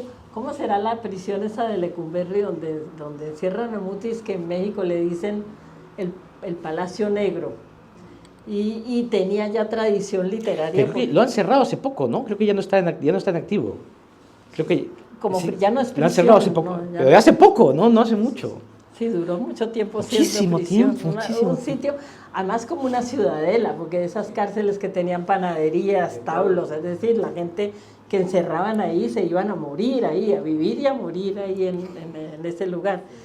Y a mí me parece prodigioso que este señorón de mundo fantástico con ese vozarrón iba a parar a este lugar verdaderamente infame, donde los que están viviendo son los propios condenados de la tierra. Y escribe este libro, que yo le encuentro un gran valor. No tiene la gran literatura que va a tener Mutis después. Es un libro sin adjetivos, absolutamente escueto. Los personajes ya no son el romántico Macrol que va por los ríos del mundo buscando este lugar imposible, sino aunque que no había todavía ese, no había. ¿Ah? No había aparecido todavía. No había aparecido todavía. Aquí los personajes son Rigoberto el sicario, Palitos el tecatero, Don Abel el avaro, que son sus compañeros ahí en las crujías que llaman. Las crujías. Ya José Revueltas había escrito un clásico mexicano que se llama El Apando. Sí. El Apando era, en el Palacio Negro, la celda de aislamiento. Es decir, dentro de ese infierno hay un infierno todavía más grande que es la celda de aislamiento. Y vuelve luego la literatura de Mutis, retoma el tema con el diario de Lecumberri. El Bel Morir tampoco aparece para nada. Aquí aparece la muerte pura y dura y descarnada. Y en realidad la novela es la historia de cómo en la cárcel los propios presos o los guardias van filtrando una heroína que está adulterada. En la novela dice, los presos la llaman la Tecata Balín. Tecata Balín. Y por supuesto es un acto de traición hacia el preso que viene envenenado por la Tecata Balín. Hay un amigo que se la ha vendido como heroína buena. Y es esa muerte tremenda, sucia, vil, absolutamente apagada, triste, solitaria y final, como dice Osvaldo Soriano. El gran Osvaldo Soriano. El gran Osvaldo Soriano. Prodigioso escritor argentino. Olvidado tristemente, el gran Osvaldo Soriano. Sí, lean Osvaldo, y tiene una novela bellísima que se llama así, Triste, solitaria y final. Y las muertes que aparecen en el diario de Lecumberri ya no es el Bel Morir, es el triste, solitario final. Y a mí me pareció una novela absolutamente fascinante. Pero no es novela. No es novela. No es novela. No es novela. Hagámosle la licencia poética. Es un diario.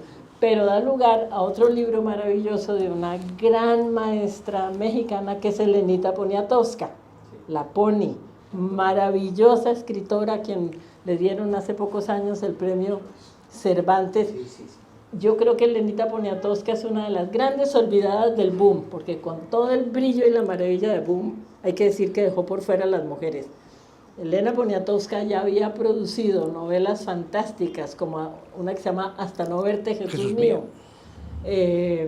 Ya la había producido cuando se estaban escribiendo las grandes novelas del boom, y sin embargo nunca la aceptaron, nunca la metieron, como a Clarice Lispector, como a Elena Garro, otras grandes Elena mujeres. Garro es increíble. Increíble. Elena Garro es aún poderosa. mejor. Elena Garro es una barbaridad. Elena Garro es... ¡buah! Sin embargo, nunca las incluyeron en el boom.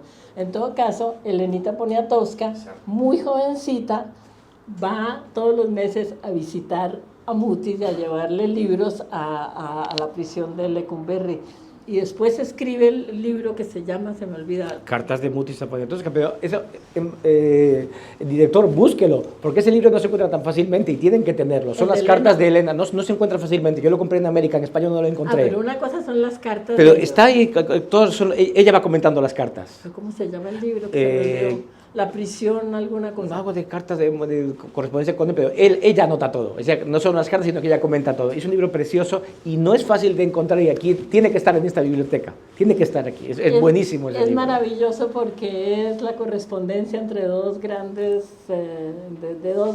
escritores. Y ella va narrando también, muestra cómo lo ve allí, cómo lo va viendo de una vez y otra, la gente, cómo va Luis Buñuel también a verlos, porque le gusta mucho el pan de la prisión, que es buenísimo.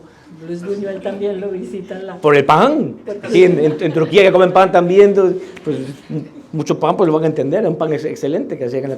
A mí me encanta el diario de Lecumberri porque Cuando uno lee las otras novelas, se sumerge en esa gran literatura llena de esas metáforas fluviales, existenciales de Mutis. Y cuando lee el diario de Lecumberri, ahí lees a Mutis en plata blanca, despojado de sus recursos narrativos, lo cual a mí bueno, otro tipo de recursos narrativos. Pero es que de hecho él decía eso, que no habría hecho nada del posterior sin Lecumberri.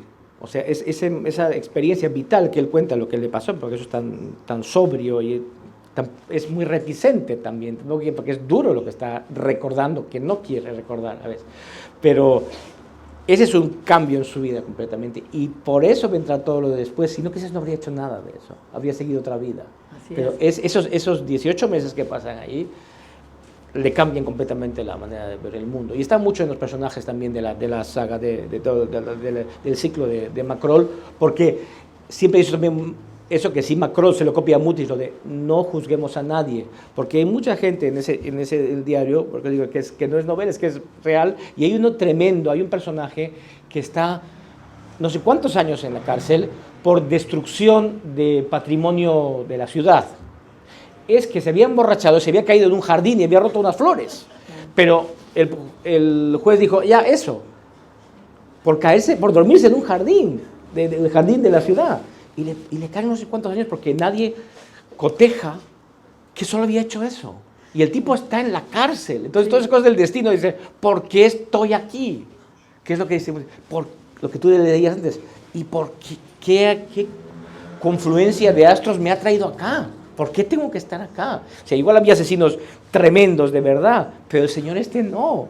Y estaba ahí al lado. Dice Mutis, habla de la desesperanzada eternidad que es la vida ahí en la cárcel, y la frase de uno de sus personajes, pues murámonos todos de una buena vez. Y tremendo. Pero el libro de Elenita es triste al final, y que Dios me perdone allá Álvaro Mutis donde se encuentre en el séptimo cielo si voy a decir una cosa dura.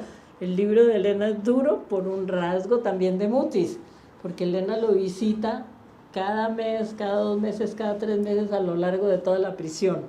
Y dice, cuando salió Álvaro de la prisión, nunca en la vida lo volví a ver. Y dice por qué. Y lo explica. Y dice por qué. ¿Ella dice por qué? Sí. Dice porque yo sé que yo le recuerdo a eso. Y tiene razón. Esas cosas pasan en la vida. Dice, yo sé que no es por ser malagradecido, es que yo le recuerdo eso, y porque quizás ella, la que más estaba, con la que más se comunicaba, era ella. Y ella le recuerda eso. Ella lo dice. No lo creo. Pero, lo dice míralo. por mala gente. Míralo. Por mala gente. Lo dice. Míralo al final. No. Yo creo que es parte. Y es comprensible, ¿eh? Yo lo comprendo. No, yo no. No, yo creo que es parte de, sí, la necesidad de olvidar, pero de olvidarse también de quienes te acompañaron, estuvieron contigo, te llevaron los libros, te llevaron las revistas. Yo creo que Elenita dice eso, pero como veneno, ¿no? Yo soy muy amiga de Elena y me dijo, no me volvió. Eso es otra cosa, eso es distinto, ahí sí ya, si estamos ahí, eso ya...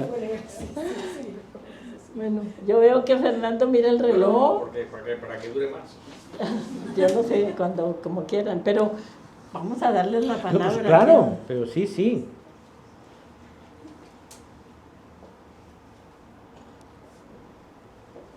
Muchas gracias a nuestro traductor allá en el fondo. Muchas gracias a Javier. Quizás que los lectores de Mutis, que tú te comentabas, ¿qué opinan ustedes? ¿Qué han leído? ¿Que se han leído sus poemas? ¿Alguno que haya leído? ¿Por qué le ha impresionado de los que han leído a Mutis? Y los que no lo han leído, confiesen después de esta charla, ¿lo van a leer? ¿Sí o no? Sí. Embajador, usted que es tan lucido. Voy a comentar algo muy interesante, alusivo a lo de la cita. Sí. Para que me escuche el traductor. Y es algo que me escribió su hijo, Santiago, ante una pregunta que le había hecho yo en torno al tema de su viaje a Estambul. Abro comillas, me dice, extraordinario, os sea, que se refiere al tema de su paso por acá. Hoy es el cumpleaños de su hija, ¿no? ¿De Cristina? Sí, como de María Cristina. 1. Y dice, es un poema que alarmó a García Márquez, quien vio en él una premonición de la muerte y quiso alejarla y hasta llevarle la contraria viajando juntos a la ciudad, y así fue. Cuando había dicho que no pasaría nunca. Que no pasaría nunca. Testimonio de Santiago Mutis, todo. También escritor, por cierto, y poeta. Pero además quien le llevaba toda la vida. Tal cual. Pero vamos Gracias a por aprovechar compartir. la mención que hace el embajador para hablar del hijo de Mutis, Santiago, un poeta maravilloso. Pero a diferencia de Mutis, que era así, grandotote, gigante, ¿verdad? Santiago es pequeñito, Sí, flaquito. Sí, como... Santiago es lo que yo llamaría un santo laico, porque es casi que se eleva Santiaguito, y con una poesía de tímido, calladito, de una discreción enorme, y una poesía de una hondura que por momentos yo creo que se eleva sobre la del padre, ¿eh? Y una gran sensibilidad de compartir, que todo lo que los ensayos que hace sobre otros, y en arte, creo que se tiene trabaja muchísimo en arte, y eso es compartir con el público una cosa que él está disfrutando. Eso es una labor finísima y muy complicada, muy complicada. Él es un experto en pintura y muchos de sus poemas versan sobre cuadros con una dulzura y una belleza. Siempre timidísimo Santiago, incapaz de alzar la voz, siempre ha permanecido muy a la sombra, porque además crecer al lado de ese portento que era Álvaro Mutis y ser también escritor debía ser difícil, pero ya que lo mencionó el embajador, hay que mencionar a Santiago Mutis. Tiene un libro bellísimo que se llama Afuera pasa el siglo, y otro quizá más bello todavía que se llama Dicen de ti. También les recomendamos mucho a Santiago Mutis. Yo os quería hacer una pregunta. Habéis hablado antes de las lecturas de Macron, ese lector imaginario, pero que se alimenta de geografías y de dinastías y demás. Pero, ¿qué leía Álvaro Mutis? ¿En qué lectura se forjó? Bueno, hay una respuesta que sería como la primera que yo creo que los dos coincidimos, que es Conrad. Obviamente sí, Conrad, claro, porque sí. Claro, Conrad tiene también, primero el tema del río, para mencionar la metáfora obvia, que en Conrad es el río Congo, y en Mutis pues todos estos otros ríos más tropicales, y hay una especie de fatalismo en Conrad también, que también es el de Macron, de empresas perdidas, desperdiciadas, grandes esfuerzos humanos que nunca llegan a ningún fin. Y fíjate que hay, yo creo que en ambos, un tópico literario y social y político que afortunadamente yo creo que ya no es vigente, que es la dualidad civilización y barbarie. En Conrad, clarísimo, ¿cierto? Es decir, en la medida en que te apartas del europeo, vas penetrando en el corazón de las tinieblas, que es el África negra, con sinónimo de barbarie. En Mutis no está tan claro, pero sí hay en ese trópico tan exuberante, tan maravilloso, hay una pérdida de cierta finura, de ciertos sabores más refinados, del vivir suave, que es como la pérdida de la civilización. Un poco en Mutis también existe la dualidad civilización y barbarie. Hoy en día, con perdón de los europeos, un poco se está revirtiendo. Yo creo que en buena medida la barbarie se ve más en América del Norte y más en las grandes potencias, y en cambio creo que la civilización está floreciendo por otros lados, con otros esquemas, con maneras solidarias, fraternas, amorosas de vivir. Creo que ha dado la vuelta esa dualidad civilización y barbarie, con una crisis fuerte de hegemonía y con un resurgir de lo que yo siento con orgullo que hace parte el pueblo turco, el pueblo latinoamericano, el pueblo africano, el pueblo de Gaza. El embajador está diciendo muy bajito algo crucial, pero nos lo ha comentado antes. Dickens. Charles Dickens es una enorme, posiblemente la mayor influencia, y él tenía una figurita del Capitán Cuttle. Él se elevaba leyendo todo lo de los papeles del Club Pickwick y todo. Dickens es una influencia fundamental en Alba. Faulkner, no sé si tanto. Cervantes, desde luego. Cervantes, bruta, absolutamente. Antonio Machado. Mutis no se movía, no hacía un viaje sin un libro, sin las poesías de Antonio Machado. Siempre iba con Machado. Habrá perdido 200 o 500 y ha comprado 1000. Siempre viajaba con los poemas de Machado, sistemáticamente. Si no, volvía a casa. ¿No? Alguna vez que se lo dejaba, iba al aeropuerto. Consígame un libro de Machado. Consígame un libro de Machado. Machado fundamental. Melville, incluso porque está el tema de lo que no es evidente. O sea, en Melville también, y yo creo que además que de hecho no es la tiniebla, no es la de fuera, sino la de dentro, y es la que le pasa las cosas. O sea, como de fuera hace que se te abra la tiniebla de dentro. Y también esa cuestión de lo que te desborda es con Melville. Y recuerden que el Gaviero está en Melville. O sea, el Billy Budd Sailor es el después, pero primero era Billy Budd Fortopman. O sea, el primer Billy Budd es Billy Budd Gaviero. Y yo creo que de ahí lo tomó Álvaro. Y desde luego, enorme influencia en la literatura en francés. Enorme, porque Álvaro era bilingüe. Como estaba en Bélgica, él leía directamente en francés. Muchísimo Proust, absolutamente Proust, todo el tiempo. Proust. Balzac, sí, pero sí, por supuesto. Pero Proust, o sea, sistemáticamente cada 2 o 3 años se leía otra vez todo el tiempo perdido. De vez en cuando también le metía y se bajaba Balzac entero. Mucho Valéry Larbon, Saint-Arrard, todos los poetas surrealistas. De ahí se hace amigo de León de Greiff por eso. Porque estaban ahí, en el automático, esos cafés de Bogotá, y estaba el gran León de Greiff, al que si no han leído, están tardando, vayan, busquen a León de Greiff, el gran León de Greiff, fabuloso, o sea, búsquenlo en internet, ahí todos los colombianos saben los poemas, así que no lo voy a recitar yo, porque el famosísimo de Stepansky, que antes los niños sabían, el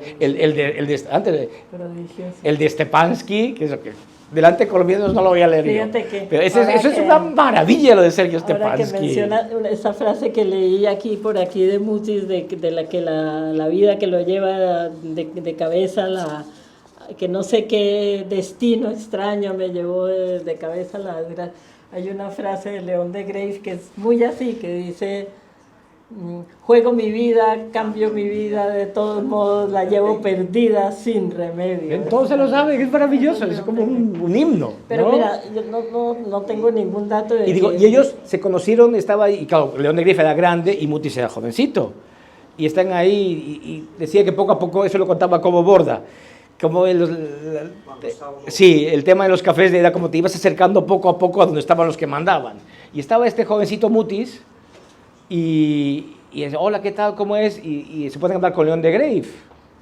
Y no sé cómo León de Greiff lo ubica y dice, ¿y usted acaso le gusta? Sí, lee en francés, sí, así. ¿Y surrealismo? Sí. ¿Y dónde se ha enterado? ¿Ha leído algo por ahí, en alguna revista? Y Mutis le empieza a recitar de memoria todos los poemas surrealistas. Y León de Greiff se queda así como, wow. Sí, tiene una memoria... Pero es que era el único, porque Mutis tenía ahí 18 años y nadie más había leído en original los poemas surrealistas. Mira, no tengo ningún dato de que hubiera leído a T.S. Eliot, pero yo lo noto muy presente en su poesía. Y yo quiero hablarles A Eliot. de los 2 libros de poesía que a mí más me encantan de Mutis. Uno se llama Los Hospitales de Ultramar. Es un libro muy extraño, porque Mutis se inventa unos hospitales decadentes, de fierro retorcidos, con olor a moho, donde hay unos enfermos que ya no tienen salvación, por allá metidos en la selva, en unos lugares a donde no llega nadie, y es muy la tierra baldía, de todas maneras, pero con de alguna manera una gran belleza en esa convicción que tiene Mutis de que la naturaleza y el ser humano tienen de común la enorme vitalidad y también el proceso de descomposición. que es también el trópico, o sea, cómo la cosa florece y enseguida trópico, se que pudre. todo se lo come, que te quedas parado y la enredadera se te encarama, cosa que es exagerada, pero con las casas sí, dejas de ir una semana, ya la puerta está tapada, las ventanas también, porque la naturaleza se las tragó.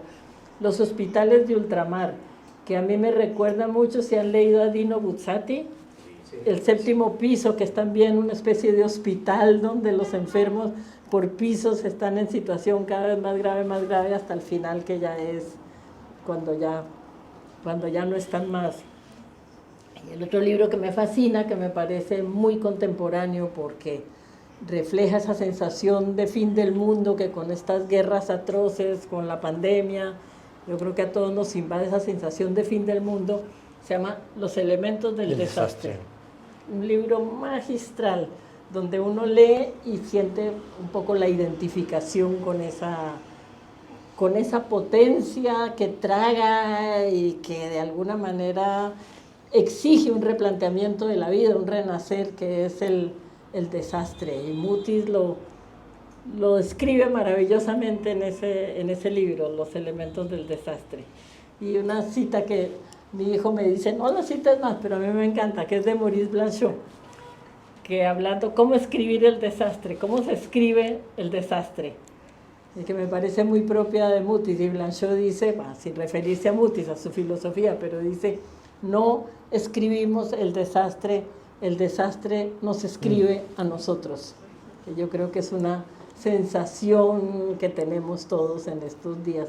El desastre nos marca, el desastre nos escribe. Entonces esos dos, los hospitales de ultramar, los elementos del desastre, yo creo que ahí Mutis alcanza, ya y se trasciende a sí mismo, una maravilla.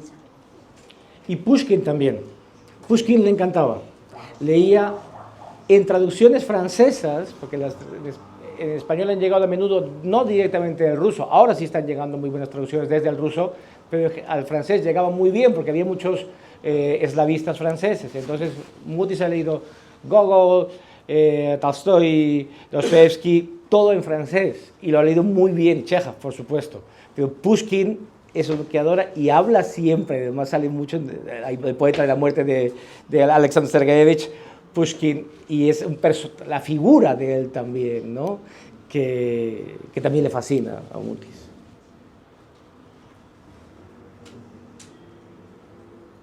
Pero aprovechen, no venimos todos los días, lamentablemente. Laura sí viene cada rato, ¿no? Séptima vez que estás en Estambul, ¿no? Séptima o octava vez que estás en Estambul. Sí, séptima vez. Tienen que preguntar para que siga viniendo. Entonces, eso. O cuéntenme, recomiéndenme qué leo, díganme, cuéntenme qué, que yo soy muy inculta en literatura. Piensen qué le gustaría a Mutis leer de acá. Diego, cónsul de Uruguay.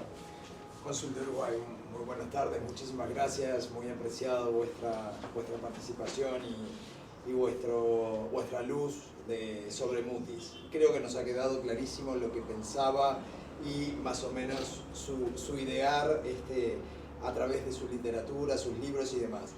Pero no sé si el público comparte, me gustaría conocer algo más de Laura y de Diego, porque Mutis creo que ha quedado clarísimo.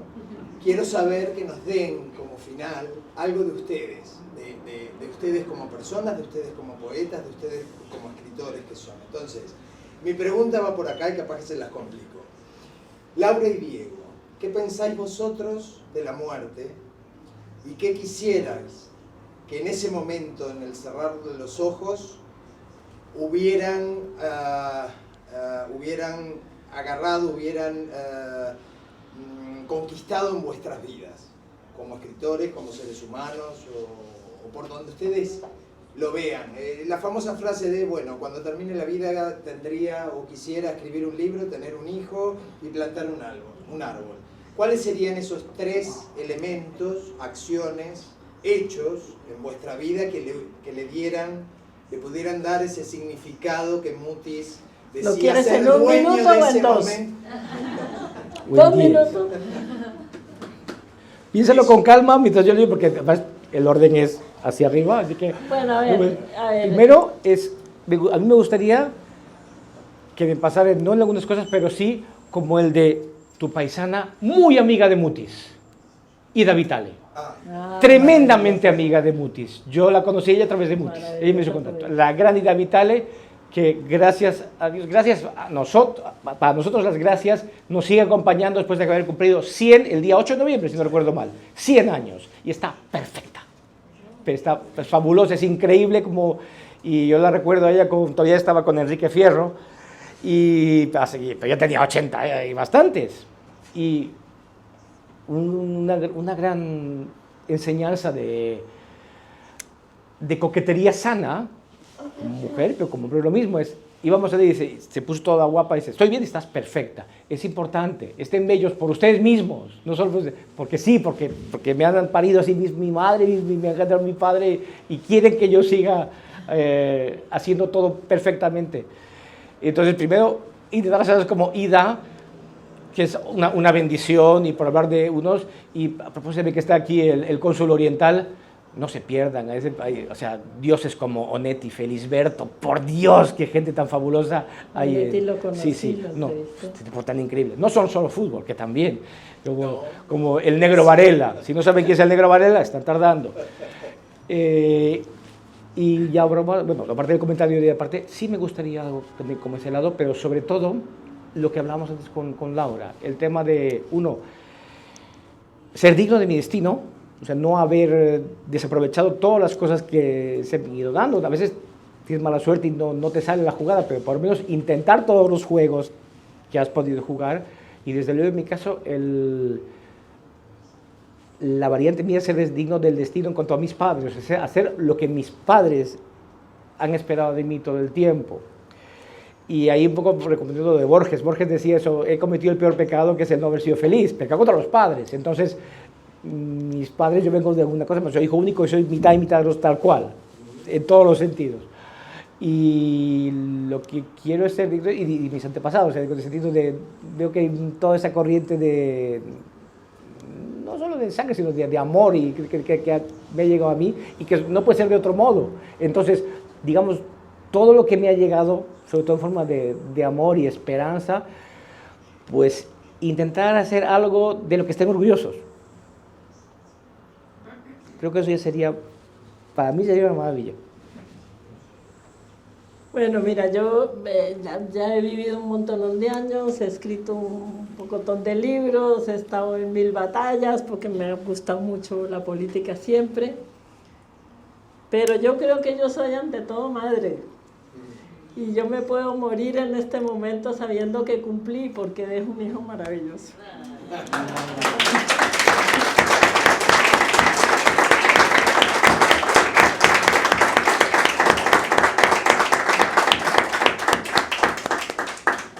Bueno. Yo quería hacer un comentario. Sí, yo, bueno, también quiero agradecer, soy de Argentina, vicecónsul de Argentina, quiero agradecer la invitación, estar presente aquí, al embajador de Colombia, al Instituto Cervantes, tener el agrado de conocerlos. Pero no voy a decir algo muy original, pero es algo que se me ocurrió, sobre todo cuando Laura hablaba eso de los hospitales, no sé, de los hierros retorcidos.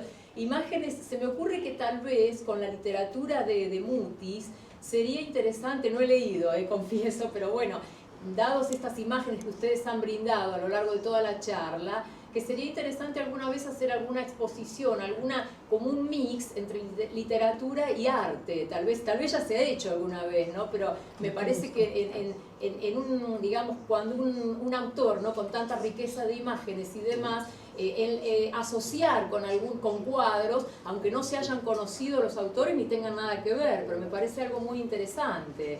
No sé, algo que se me ocurrió. ¿No se ha hecho con fotos con Colombia? Mira, tienes toda la razón, porque Mutis es de una potencia visual, sensorial, porque también es lo visual, los olores, ese sentimiento de decadencia que él tiene, trae también como toda una reverberación muy intensa.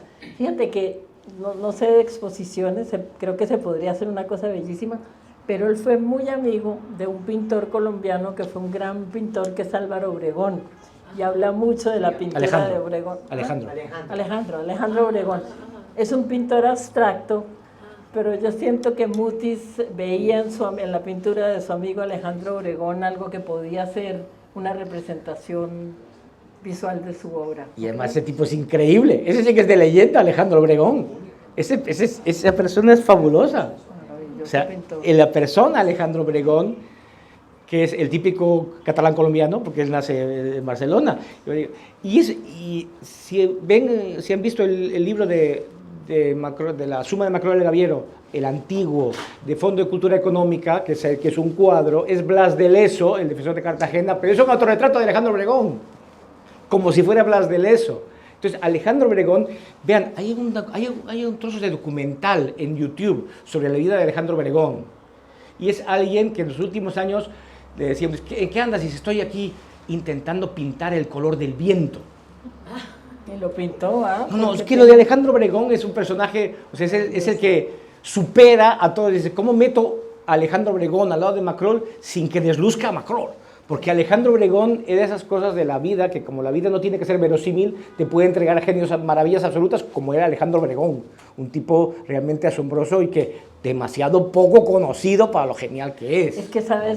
Otro tema lindísimo son los amigos de Mutis, y aquí yo quiero recordar a uno de ellos, muy encantador, que Pedro y yo conocimos muy bien porque fue el suegro de mi hermana Carmen. Se llama Gonzalo Mayarino Botero. Y es tan bonita la historia porque eran tres los amigos, Gabo, Mutis y Gonzalo Mayarino Botero. Y los tres eran escritores. Mutis, famosísimo. Gabo, premio Nobel. Y Gonzalo nunca logró trascender demasiado, cosa que asumía con un gran encanto. Y decía, yo quiero que en mi epitafio pongan, aquí yace Gonzalo, que fue muy amigo de Mutis, muy amigo de Gabo, pero que no escribió como ninguno de los dos. ¿Iba a decir algo sobre Alejandro Obregón? Sí, embajador. Es que uno de los cuadros más representativos que hay en Naciones Unidas, Amanecer en América, es del maestro Alejandro Obregón.